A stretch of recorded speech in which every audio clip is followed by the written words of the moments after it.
순종하여서 주님의 전에 오신 여러분들 주님의 이름으로 환영하고 축복하고 사랑합니다.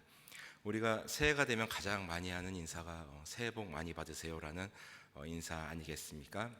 물론 그 인사도 너무나 소중합니다. 하나님의 복을 우리가 많이 받기를 그런 바라는 마음으로 우리가 그런 인사를 할 텐데요. 그 인사와 더불어서 이러한 인사도 우리가 또 함께 나누었으면 좋겠습니다. 우리는 이미 하나님으로부터 돈으로 환산할 수 없고 세상의 가치로는 측량할 수 없는 그런 복을 이미 받은 사람들 아니겠습니까? 우리가 그보다 더 큰 복이 어디 있겠습니까? 그래서 우리가 또 인사할 때는 복 많이 받으세요라는 인사와 더불어서 하나님께 받은 복 많이 누리십시오. 많이 누리시는 한 해가 되었습니다. 또 이렇게 인사를 또 했으면 좋겠습니다. 여러분, 새해 복 많이 누리십시오. 또 그런 하나님의 복이 여러분들의 삶에 넘쳐 흐르는 올 한 해 그리고 여러분들의 여생이 되시기를 간절히 소망합니다. 바울은 사도였습니다. 사도라는 것은 제가 말씀드렸다시피 하나님으로부터 보냄을 받은 자라는 의미를 가지고 있다고 했습니다. 그래서 바울이 편지를 쓸 때 이제 그 편지를 시작하면서 하나님께로부터 보냄을 받은 자라는 표현을 즐겨 사용하였다고 말씀드렸습니다. 그렇게 인사를 함으로써 자신의 위치가 무엇인지, 자신의 직분이 무엇인지 늘 상기하고 또 생각하고 그것에 맞게 살아가기 위한 바울의 다짐이기도 하였습니다. 사도의 직분은 여러 가지가 있겠지요. 새 언약의 일꾼으로서 복음을 전파하고 하나님 나라 확장하는데 이제 앞장서는 것이 이제 사도의 일일 텐데, 또 그에 못지않게 또 중요한 직무가 하나 더 있었습니다. 사도에게 있어서 정말 필요한 의무는 하나님과 화목하게 하는 그런 직무였습니다. 먼저는 바울 자신이 하나님과 화목하였고, 또 그 자신과 하나님과의 화목함을 통하여 자신이 있는 공동체가 더욱더 하나님과 화목하게 하는데 도구로서 쓰임 받기를 원하는 또 바울의 마음이 있었습니다. 물론 우리가 하나님과 화목하게 되는 데 있어서는 당연히 예수 그리스도께서 친히 화목제물 되셨기 때문에 우리가 하나님과 화목하게 될 수 있었던 것이죠. 바울이 그 자리를 침범하겠다라는 것이 결코 아니라 자신의 그런 헌신과 자신의 그런 복음 전파로 인해서 잃었던 하나님과의 그 그리스도와의 화목을 다시 한번 상기하고 회복하게 하는데 자신이 도구로 쓰임 받기를 원한다라는 그러한 마음이었습니다. 즉 하나님의 도구로서 성도들이, 많은 그리스도인들이 퇴색되어진 그리스도와의 관계, 하나님과의 관계를 이제 회복시키는 데 있어서 도구로 쓰임 받기를 원하는 바울의 마음이 있었습니다. 그리고 그러한 마음을 바탕으로 이제 고린도후서가 기록되었습니다. 우리가 표면적으로 봤을 때는 이 고린도후서를 봤을 때 바울이 틀어진 그 고린도 교인들과의 그 틀어진 관계를 회복하기 위해서 이 편지를 기록했구나라고 볼 수 있습니다. 그리고 그것이 맞습니다. 그러나 거기에만 머무르 있는 것이 아니라 자신과의 그 관계를 먼저 회복하고, 그리고 그 회복되어진 관계를 통해서 바울의 또 그 헌신을 통해서 고린도 교회 성도들이 더욱더 하나님과의 그 관계, 희미해진 관계를 더욱더 짙어지게 만들고자 하는데 바울의 마음이 있었습니다. 그렇기 때문에 우리가 앞에서 읽었던 고린도 후서 1장에서부터 5장 10절까지는 이제 바울의 어떤 사도됨, 그리고 사도의 정당성, 사도로서의 자부심, 그리고 하나님께 감사함, 그리고 자신의 그 사도로서의 이제 그 자세를 이제 피력하는 데 많이 애를 썼습니다. 그리고 우리가 읽지는 않았지만 5장 11절부터는 이제 사도로서의 직무를 이제 성도들에게 다시 한번 이야기하는 거죠. 이제 사도로서 내가 할 일이 여러 가지가 있지만 먼저는 화목해 하는 일이 나에게 있다라는 것을 고린도 교회 성도들에게 이야기해주고 있습니다. 고린도 교회는 이 거짓 교사들, 거짓 사도들의 그 침투 때문에 많이 이제 혼란스럽고 이제 하나님과의 관계가 멀어졌는데, 그 중에 하나가 이제 영은 선하고 육신은 악하다. 육신은 썩어질 것이기 때문에 살아있는 동안에는 뭐 아무렇게나 살아도 된다, 뭐 이런 약간 극단적인 그러한 사상을 가지고 들어와서 이제 굉장히 성도들을 이제 괴롭혔습니다. 이제 거기에 대해서 바울은 이제 이야기했죠. 우리 그리스도인들에게 분명히 육신의 부활도 있기 때문에 영혼을 가꾸는 것뿐만 아니라 육신을 가꾸는 것 또한 중요하다고 바울은 그렇게 이야기했습니다. 그리고 본인은 그렇게 살아갈 것이고 여러분들도 그렇게 살아가자고 이야기하고 있습니다. 그리고 그렇게 살아가는 것이 바로 하나님과의 화목을 위한 일임을 바울은 이제 피력하고 있습니다. 자, 우리가 읽지는 않았지만 5장 11절 한번 여러분 눈으로 보십시오. 바울은 먼저 이야기합니다. 우리가 여기서 이것을 읽기 전에 우리가 염두해 두어야 될 것은, 바울은 결코 자신을 자랑하거나 자기 자신을 드러내거나 이제 나는 너희들보다 더 높은 신앙의 수준을 가지고 있으므로 너희는 나를 따라와야 된다, 이렇게 비교하면서 이렇게 뭐 우위를 점하고 있는 사람이라는 그런 의식을 가지고 있는 사람이 결코 절대 아니었습니다. 그는 하나님의 도구라는 생각으로 살아갔던 자였기 때문에, 하나님의 도구로서 쓰임 받는 바울, 그 바울의 그 마음을 여러분 염두에 두시고 읽으시면 좀 더 그 바울의 그 외침이 여러분들에게 잘 전달될 것입니다. 11절 보십시오. 자, 우리는 주의 두려우심을 알므로. 바울은 하나님이 두려웠습니다. 이 두렵다는 것이 막 무섭고 공포스럽고 막 가까이 가기 싫은 이런 두려움이 아니라, 여러분 제가 언젠가 말씀드렸겠지만 여러분들이 이제 누군가를 사랑할 때 굉장히 두려운 마음이 들지 않으십니까? 그 사랑이 훼손될까봐, 그 사랑이 나로 인해서 퇴색되어질까봐, 나 때문에 그 사랑이 소멸되어지지 않을까 굉장히 두렵지 않습니까? 그래서 그 사랑을 지키기 위해서 더 우리가 애를 씁니다. 그런 마음으로 이제 바울이 이야기하는 것입니다. 나는 하나님이 두렵습니다 라는 말은, 나는 하나님을 더욱더 사랑합니다, 나로 인해서 하나님의 사랑이 퇴색되어지지 않기를 위해서 나는 열심히 살아갈 것입니다 라는 마음이 담겨져 있습니다. 자, 나는 그렇게 하나님의 두려우심을 알고 있습니다. 그래서 여러분들을 권면합니다. 자, 무엇을 권면하느냐? 우리가 하나님 앞에 알려졌으니, 자, 내가 사랑하는 하나님이, 그 하나님께서 나를 택하시고 나를 아신 것처럼 여러분들도 그렇게 하나님께 알려지기를 원합니다. 즉 하나님의 소유됨을 여러분들이 아시길 바랍니다. 하나님 안에 여러분들이 있음을 알기를 소망합니다 라고 이렇게 운을 띄우고 있습니다. 즉 나뿐만 아니라 여러분들도 하나님의 소유가 된 백성들입니다 라는 그러한 이야기입니다. 그러면서 12절 보십시오.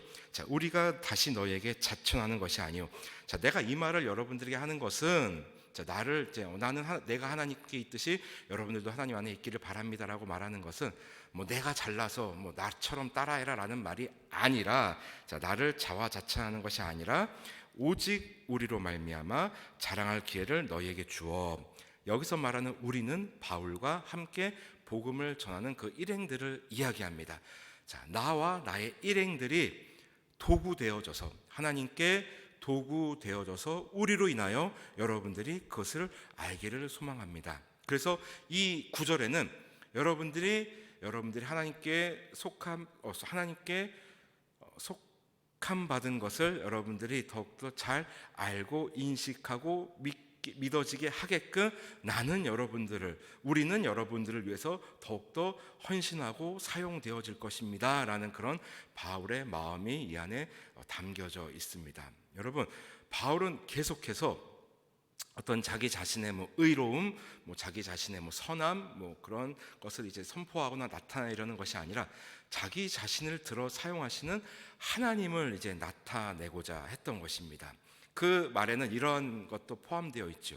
여러분 보십시오. 나는 하나님을 대적하던 그리스도를 대적하던 하나님의 제일 가는 원수였습니다. 그런데 그런 하나님께서 나를 아시고 나를 사용해 주시지 않겠습니까? 자, 그러한 저를 보시고 여러분들이 더욱더 이 삼위 하나님의 올바른 인도하심과 보호하심을 더욱더 깨닫고 그 확신 속에 여러분들이 거하셨으면 좋겠습니다. 하나님과 더욱더 화목하셨으면 좋겠습니다 라는 바울의 그 간절한 바람이 여기에 담겨져 있는 것입니다. 그래서 여러분 이 바울의 서신서를 읽다 보면요, 먼저는 바울의 하나님 사랑을 참 느낄 수 있습니다. 바울이 하나님을 정말 사랑하는구나. 하나님을 사랑하기 때문에 바울은 하나님을 위해서 일할 수 있었고 하나님의 기쁨을 위해서 살아가기를 다짐할 수 있었던 것 아닙니까? 그리고 그와 더불어서 이웃사랑을 실천했던 자입니다. 그 하나님 사랑을 자기 자신에게만 국한시킨 것이 아니라 자기가 친히 도구가 되어서 그 사랑을 다 나눠주고 표현하기 위해서 살아갔던 자였습니다. 즉 그리스도인의 최고의 가치, 하나님 사랑, 이웃 사랑을 스스로 실천했던 자였습니다. 말로만 떠들었던 자가 아니었습니다. 자, 그리고 12절의 그 하반부 보면 이렇게 또 얘기하고 있습니다. 자, 여러분들이 그렇게 되기를 바라는 것은 외모로 자랑하는 자들에게 대답하게 하려 하는 것이라. 외모로 자랑하는 자들, 즉 고린도 교회에 침투해 있던 거짓 교사들에게 여러분들의 올바른 신앙, 여러분들의 올바른 그리스도인의 모습을 나타내기 위함이라는 것입니다. 즉 여러분들이 믿음 위에 서서 믿음의 독립을 이루어서 나의 신앙은 이렇습니다. 나는 참된 그리스도인입니다. 나는 참된 신앙인입니다. 나는 하나님과 화목하였습니다. 그렇게 나타내라는 것입니다. 우리가 어떠한 결심을 할 때 그 결심을 입 밖으로 이제 내지 않습니까? 저는 뭐 이렇게 할 것입니다. 이렇게 하겠습니다. 수많은 사람들에게 이야기합니다. 그렇게 이야기하는 것에는 일종의 여러분 족쇄 같은 역할도 있습니다. 그렇게 한번 말했으면 그 말을 지키기 위해서 제가 더 애를 쓰고 내가 더 애를 쓰고 더 열심히 살아가지 않습니까?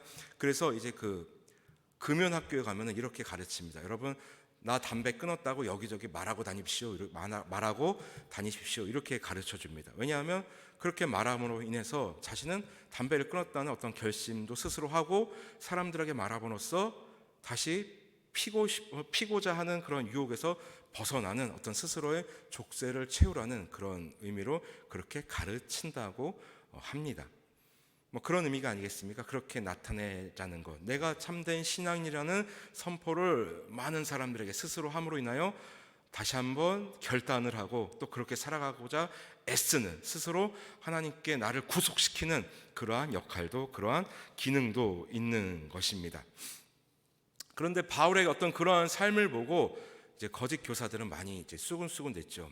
바울을 봐라, 저게 제정신이냐? 자신은 돌아보지 않고, 왜냐하면 거짓 교사들에게 있어서 자신들의 삶은 육신은 썩어질 것이니까 아무렇게나 살자라는 말에는, 그러니까 하고 싶은 대로 다 하고, 자, 우리의 몸을 또 소중하게 여기자라는 또한 역설적인 의미도 담겨져 있습니다. 내가 참 소중하다라는 얘기죠. 자, 그런 자들에게 있어서 바울의 삶은 정말 바보 같은 삶이었습니다. 자기 자신을 돌아보지도 않고 그렇게 마구마구 이제 하나님을 위한다고 하면서 그렇게 힘든 일을 자처하고 그렇게 살아가는 바울을 봤을 때 거짓 교사들은 이제 성도들에게 더욱더 이야기했겠죠. 저 바울 저 미친 거 아니냐? 자기 자신을 돌보지 않고 저렇게 살아가는 거 제정신인 거 맞느냐? 이렇게 얘기하지 않았겠습니까? 자, 그러한 것에 바울은 정면으로 대답해 줍니다. 13절. 우리가 만일 미쳤어도 하나님을 위한 것이요. 여기서 미쳤다는 것은 몸과 정신이 떨어졌다는 의미입니다. 즉 몸 따로 행동 따로 이렇게 정신 나간 사람이라는 의미죠. 그렇게 이제 살아간다는 그런 의미인데, 자, 바울은 그것을 정면으로 이야기하고 있습니다. 나는 미친 거 맞다.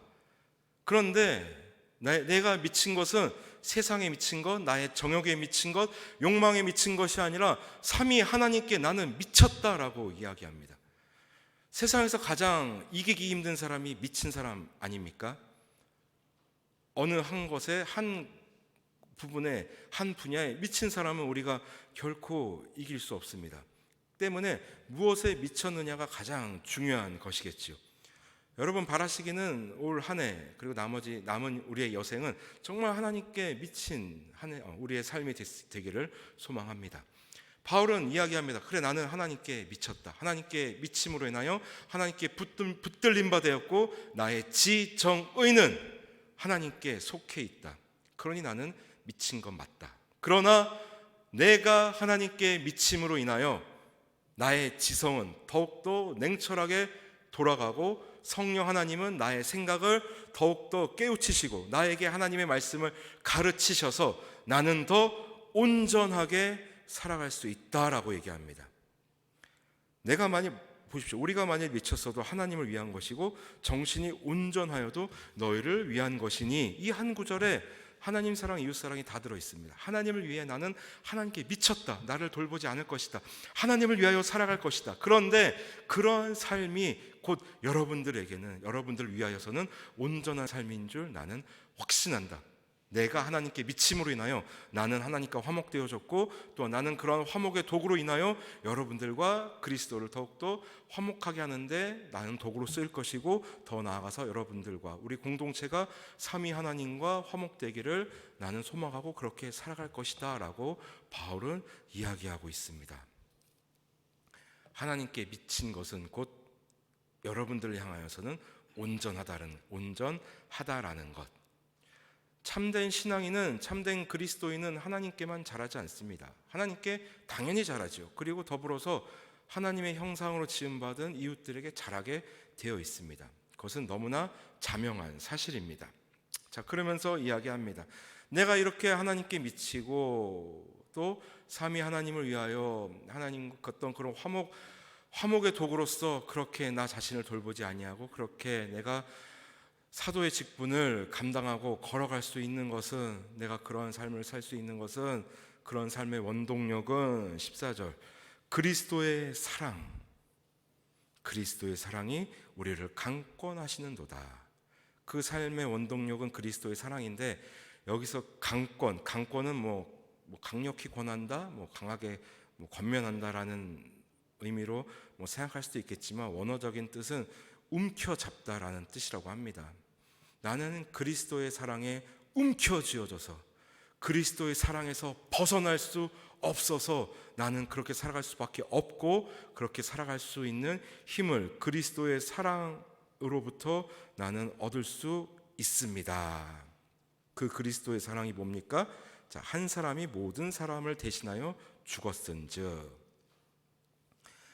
그리스도께 아무런 죄 없는 하나님의 독생자 성자 하나님이신 예수 그리스도께서 당신의 모든 백성들을 위하여 돌아가시지 않으셨습니까? 지금 그것을 이야기합니다. 그리고 바울은 그 그리스도의 사랑을 가장 정면으로 받은 사람이었죠. 부활하신 예수 그리스도를 직접 만나고 예수 그리스도의 음성을 듣고 완전히 삶의 변화를 받은 그러한 체험한 신앙인이었습니다. 그렇기 때문에 그리스도의 사랑에 대해서 정확하게 알고 있었습니다. 여러분 생각해 보십시오. 하나님에 대해서 모르는 사람이, 그리스도의 사랑에 대해서 모르는 사람이 이렇게 화목의 도구로서 살아가기를 다짐하고 그렇게 살아갈 수 있겠습니까? 하나님에 대하여 올바른 인식, 올바른 이해, 올바른 믿음이 있었기 때문에 바울은 이렇게 살아갈 수 있었고, 또 그리스도의 그 사랑에 이제 움켜쥐임을 당하여서 살아갈 수 있었고, 그 그리스도의 사랑을 이야기할 수 있었습니다. 그러면서 이제 16절까지는 이제 사도 바울의 고백입니다. 바울은 그리스도의 사랑을 알기 전까지는 이제 육신을 따라서 살았던 자였죠. 여러분들도 아시다시피 바울은 정말 엘리트 유대 청년 아니었습니까? 신분으로서는 베냐민 지파였고, 그의 학력은 이제 가말리엘의 문화생이었고, 또 로마 시민권을 가진 자였습니다. 그의 어떤 베냐민 지파라는 신분이 또 가말리엘의 문화생, 가말리엘이라는 율법 학자로부터 받은 그 교육, 그 학력이, 그리고 로마 시민권자라는 그 특수한 그 소유가 자신을 높은 곳으로 인도해 주리라 확신하고 있었습니다. 그리고 바울은 당시 대제사장과 독대할 수 있는 그러한 자였습니다. 사도 바울이 이제 다메섹으로 가서 이제 그리스도인들을 잡으러 갈 때 그냥 간 것이 아니라 대제사장으로부터 공소장을 받고 갔던 것이었습니다. 즉 그의 신분이, 그의 어떤 환경이 그를 더 높은 곳으로 인도해 주리라고 확신하고 있었습니다. 그러나 그리스도를 만난 후, 그리스도의 사랑을 알게 된 후 그의 생각은 완전히 뒤바뀌었습니다. 그의 학력이, 그의 신분이, 그의 로마 시민권이 하나님의 일을 더욱더 폭넓고 깊게 할 수 있는 하나님의 치밀하고 계획된 은혜요, 또 하나님의 섭리하심이라는 것을 그는 깨달았습니다. 그렇기 때문에 자, 고린도전서 15장 10절에서 그는 이렇게 고백할 수 있었습니다. 그러나 내가 나의 나 된 것은 하나님의 은혜로 된 것이니 내게 주신 그의 은혜가 헛되지 아니하여 내가 모든 사도보다 더 많이 수고하였으나 내가 한 것이 아니요 오직 나와 함께 하신 하나님의 은혜로라. 어떤 자신의 뛰어남으로 인해서 얻었던 그런 학력들, 지파, 로마 시민권 다 자신의 어떤 노력과 그런 어떤 욕망을 위해서 있는 건 줄 알았으나 결국엔 사도 바울이 바울 될 수 있었던 것은 하나님의 은혜요, 하나님의 치밀하신 계획하심이었다는 것을 바울 스스로가 고백하고 있다라는 것입니다. 지금 여러분들의 2020년 1월 1일 현재 이 자리에 앉아 있을 수 있었던 것, 지나온 모든 세월 하나님의 은혜 아니겠습니까? 여러분들이 여러분 될 수 있었던 것 하나님의 은혜요, 하나님의 치밀하신 계획하심이었다라는 것입니다. 자, 이것을 믿는다면, 이것을 알고 있다면 그러한 사람은 17절 보십시오. 그런즉 누구든지 그리스도 안에 있으면 새로운 피조물이라. 너무나 유명한 구절이지요. 이것을 좀 더 좋게 번역하자면 그리스도 안에 있으면이 먼저 오면 더 좋습니다. 자, 그런즉 그리스도 안에 있으면 누구든지. 여러분, 우리가 오해해서는 안 되는 것이 있습니다. 예수 그리스도께서 오신 것은 세상 모든 사람들을 위해서 오신 것이 아니라 하나님의 기뻐하심을 입은 자들, 하나님의 택하신 백성들을 위해서 오신 것이라는 것 여러분 절대 잊으시면 안 됩니다. 그리고 우리가 새로운 피조물이 될 수 있는 것, 아무나 피조물이 될 수 없습니다. 그리스도 안에 있으면 새로운 피조물이 될 수 있습니다. 그리스도 안에 있으면 바울의 전매 특허 같은 표현입니다. 그리스도 안에 있으면, 여러분들 귀에 못이 박히도록 들으셨기 때문에 이제 그게 무슨 의미인지 다 아시죠? 그리스도와 연합한 자는, 그리스도와 코이노니아를 이루는 자는, 예수 그리스도와 교제하는 자는, 하나님과 화목하게 된 자는, 하나님과 올바른 관계를 갖고 있는 자는, 좀 더 쉽게 믿음이 좋은 자는 새로운 피조물이라. 여러분들, 오늘이 2020년 1월 1일 그야말로 새해죠. 올해가 경자년이라고 합니다. 쥐의 해인데, 여러분, 새해가 되었다고 해서 우리의 어떤 몸과 마음이 새로워지지 않는다는 것, 여러분 그 누구보다 잘 아실 것입니다. 여러분들의 육신이, 저를 포함하여 우리 모두의 육신이 한 해 한 해 다르다는 것 여러분들 잘 알고 계시지 않습니까? 작년과 올해가 다르고 2년 전과 올해가 다르고 아마 10년 전과는 더더욱 다를 것입니다. 우리의 생각과 육신은 노쇠화 될 수밖에 없습니다. 그래서 우리가 하루하루 살아간다는 표현보다는 하루하루 죽어간다라는 표현이 어쩌면 더 맞는 표현일지도 모르겠습니다. 우리가 어제 하루를 살았다라는 것 바꿔 얘기하면 어제 하루 우리가 하루만큼 또 죽었다, 죽음과 더 가까워지고 있다라고 우리는 또 생각해 볼 수 있습니다.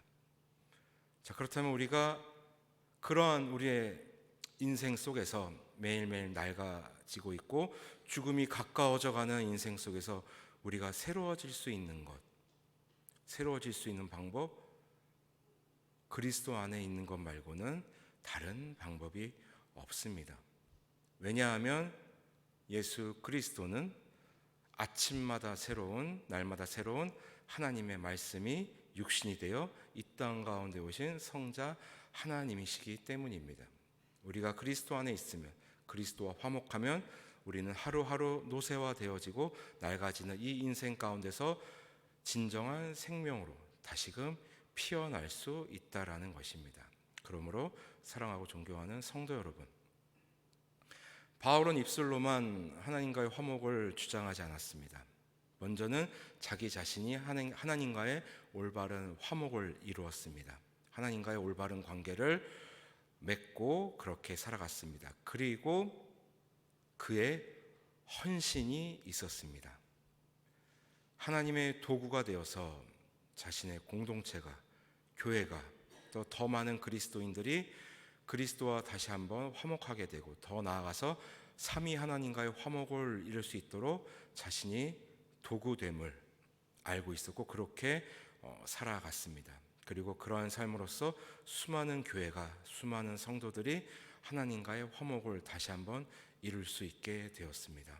바라기는 우리 한 사람 한 사람이 그렇게 사용되어지는 이번 한 해, 또 우리의 여생이 되었으면 좋겠습니다. 여러분 잊지 마십시오. 그리스도 안에 있으면 누구든지 새로운 피조물이고, 그리스도 안에 있으면 누구든지 하나님과 화목할 수 있습니다.